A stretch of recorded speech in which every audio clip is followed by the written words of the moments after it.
Okay, once again, good morning, everyone. This is week 8. We are now moving on to the second session, or the second week of the second week of our seminar on the theme cybersecurity.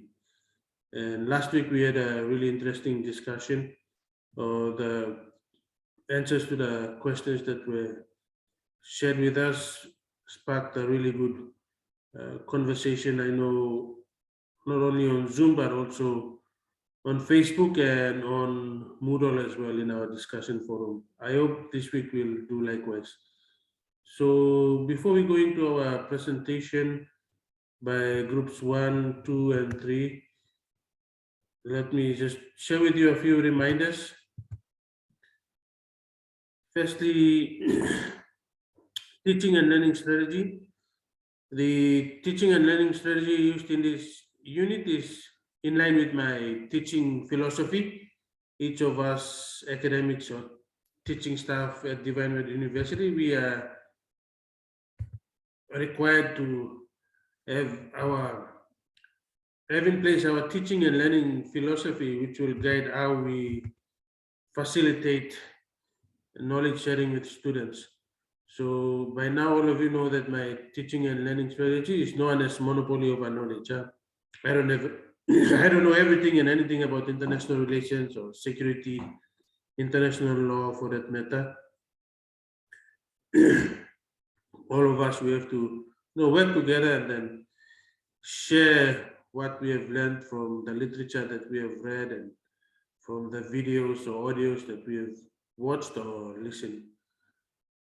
And I more or less see all of you as co-creators of knowledge in this student-led seminar. All of you are expected to, answer your questions, do research, read the required readings, and then share the answers with us. So at the moment, all of you are creators of knowledge, and I hope your peers are learning from what you are sharing. And they've gone through the audio and the video on our Facebook group and listened to what you have shared and gained insights and interesting detail about security studies and the concept of security, also China, the rise of China and the China threat and cyber security. Secondly, you can share your reflection about the teaching and learning strategy in the online unit evaluation. With 13, 14, we'll have the online unit evaluation. So if you have any comments to make, then you can share with me, share on the online learning unit evaluation, so I can have a look and then see how I can make changes or whatever that I've done. I'll go back and review based on the comments or based on your evaluation. The third announcement, comments in the video and audio form must be posted within the class period. So we have Monday from 10:30 to 11:30 and then Tuesday 10:30 to 12:30. Unless I make an announcement and I give you extra time or reschedule the participation period, then you can post anytime outside of the three block hours that we have as per the timetable. So make sure you stick to the schedules for participation on Moodle, the discussion forum.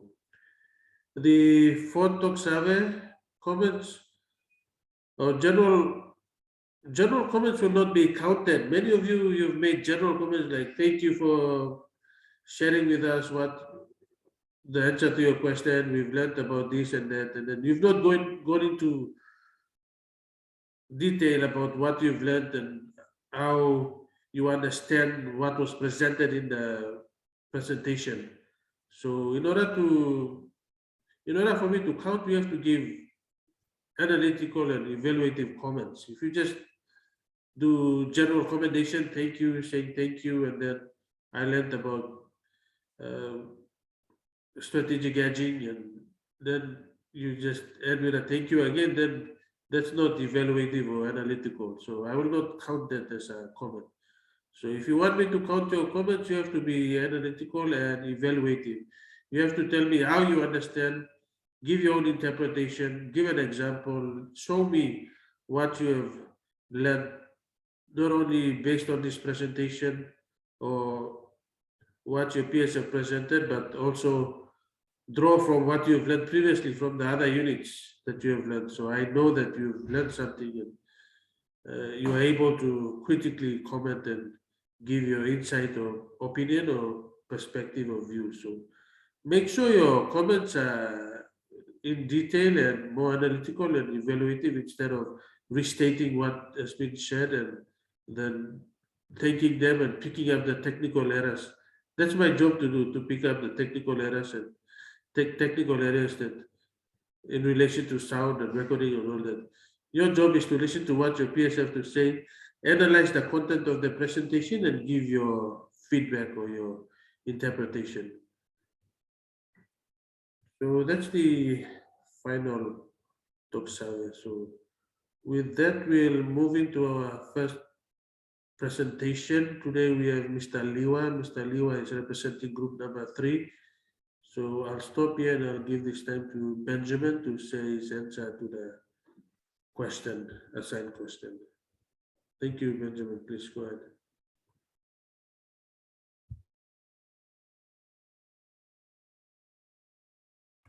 Sorry, Benjamin, you're on mute.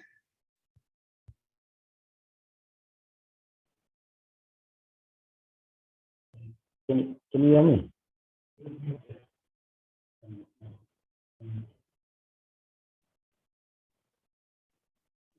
All right. Thank you, Mr. Good morning, everyone.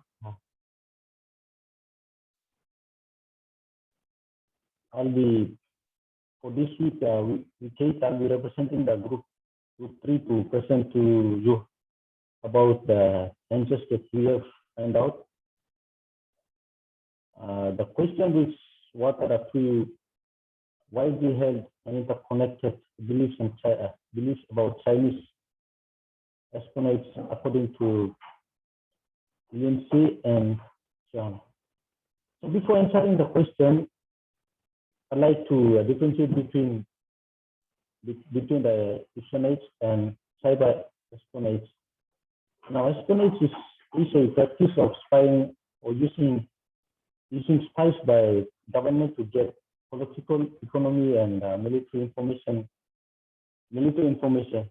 Whereas cyber espionage is basically a form of cyber attack that is carried out against a competitive company or government entity and is used most often in the media in reference to advanced persistent threats launched by one nation state against another for political gain.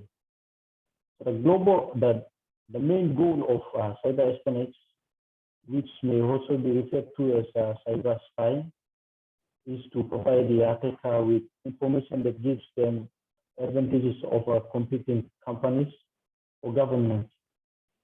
For example of cyber espionage is in 2020, U.S.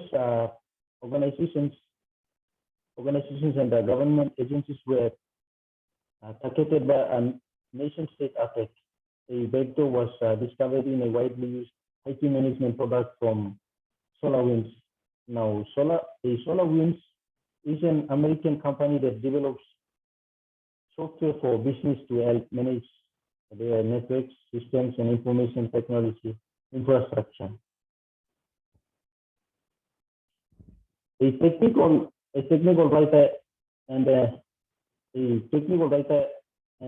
editor Gibbs 2021 stated that, and I quote, "Bad actors who engage in cyber espionage typically want to remain undetected for longer periods of time. This means that this type of attack is often quite complicated and expensive to carry out." So to answer the question, what are the key widely held and interconnected beliefs about Chinese cyber espionage according to Lindsay and Chiu 2015? The 3 widely held and interconnected beliefs about Chinese espionage, we have found out that first, China is China is running an aggressive industrial espionage campaign to steal Western corporate secrets. Through cyber espionage is a cheap and effective shortcut for improving industrial innovation. And the third one is China is gaining an unfair competitive advantage through cyber espionage at Western expense. Because Western organizations are directly exposed to Chinese intrusions and can collect data to support attributions, there is ample evidence to support belief one, which is China is running an aggressive industrial espionage campaign to steal Western corporate secrets. There is a less empirical evidence available about China's ability to absorb stolen data and appeal to improving innovation beliefs 2 and 3. So each of the links between these three beliefs and proposition is relatively embedded within a complex institutional context with a potential to generate significant transaction costs, which in turn undermine the efficiency of intelligence collection and industrial digestion. I think thank you, and these are all findings about our question. Thank you for your yes.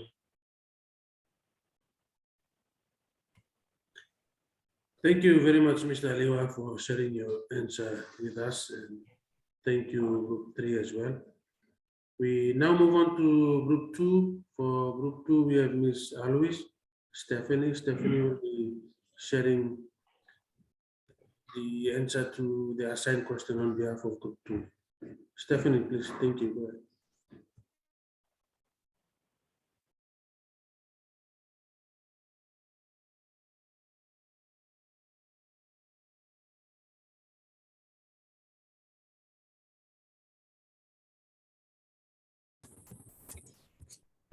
Can you guys hear me now?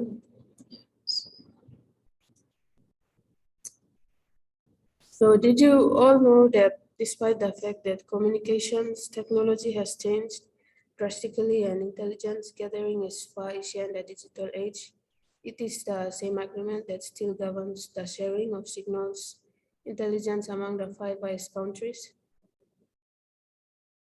So good morning, Mr. Egara and class. Just like Mr. Egara has mentioned, I will be representing my group in answering question number 2. Before I start answering the question, for those who did not locate the reading in relation to this question, on the required reading folder, the reading is in the zip folder titled Books on Chinese Technology. You open this folder and you see the book titled China and Cybersecurity. The answer is provided on pages 44 to 45. Thank you. So back to the question.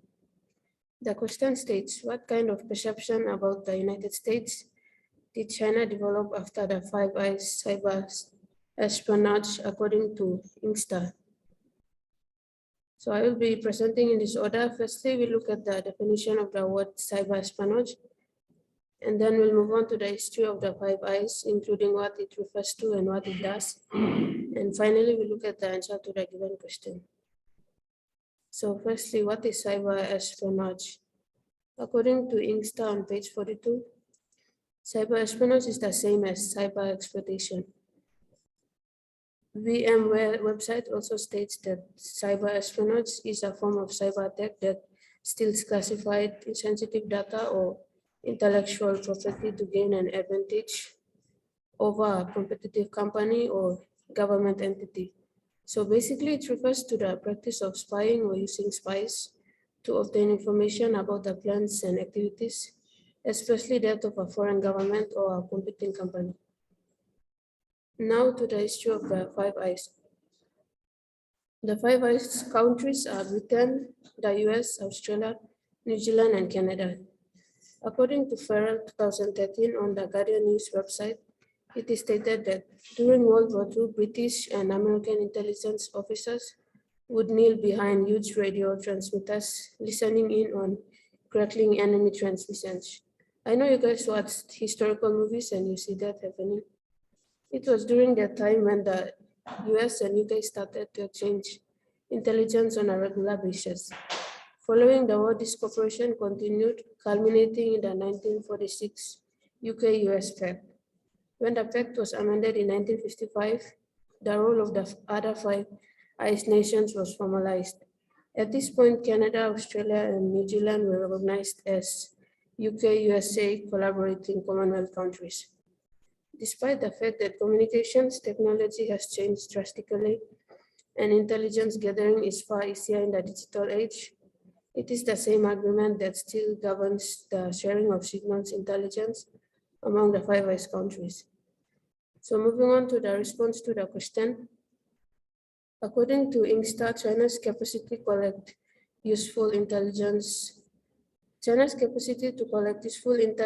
overseas was limited. Before the 5 ICE cyber espionage, a series of reports were published by different organizations or institutions claiming that a rapid and massive growth in cyber exploitation operations apparently coming from China have targeted the classified systems of governments, major corporations, and opposing groups. However, the main catalyst for a more direct approach by the US government at the 2013 summit between the US President Barack Obama and his Chinese counterpart Xi Jinping on February 2013 was the report released by Mediant. Mediant is a US-based IT security company. This report detailed the activities of the Shanghai-based unit as being responsible for conducting cyber attacks on the United States and other English-speaking countries dating back to 2006. The Chinese government denied the allegations in the Mediant report. 1 month after President Barack Obama and Chinese President Xi Jinping met, the opening meeting of a new cybersecurity working group was held as part of the annual US-China strategic and economic dialogue. Going back to the 1946 agreement between the 5 ICE, the agreement was specifically related to foreign intelligence. Later, though, a change in the agreement made it easier to spy on citizens of other members to the agreement. At that time, the revelations of rogue NSA contractor Edward Snowden had begun to emerge, and the details regarding the scope of US and 5 ICE cyber spying simply reinforced Chinese opinions. So the kind of perception that China developed after the 5 ICE espionage, according to INGSTA, is that the US was abusing its privileged position in the cybersphere to maintain its hegemony, and that its claims against China were based on a double standard. That answers the question. Thank you.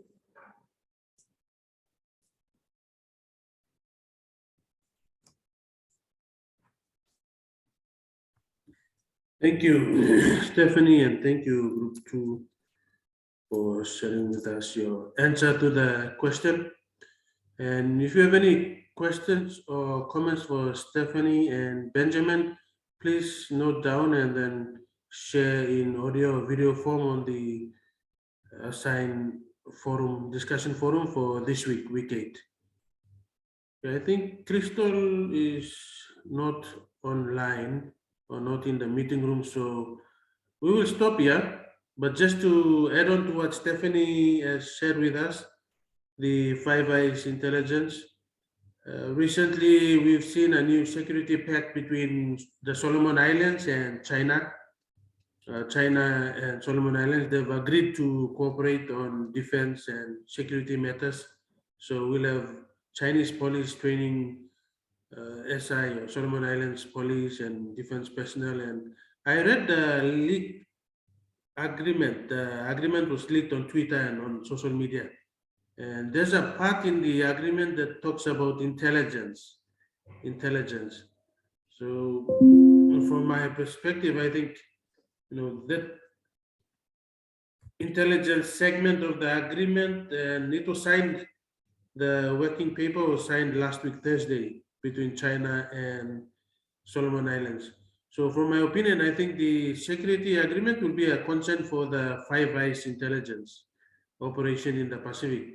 The 5 ICE have spied on PNG and Solomon Islands, Vanuatu, Fiji, East Timor, Indonesia for so long. They've been they had the upper hand of collecting information and then feeding the Australian government in order for them to make decisions.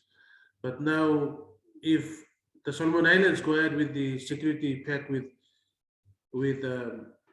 China, then the agreement says that China will help them with the intelligence, so maybe training as well as intelligence gathering and counter-espionage. So if they are involved in counter-espionage, then it will affect the operations of the Five Eyes intelligence. So it's a really interesting development that is taking place at the moment.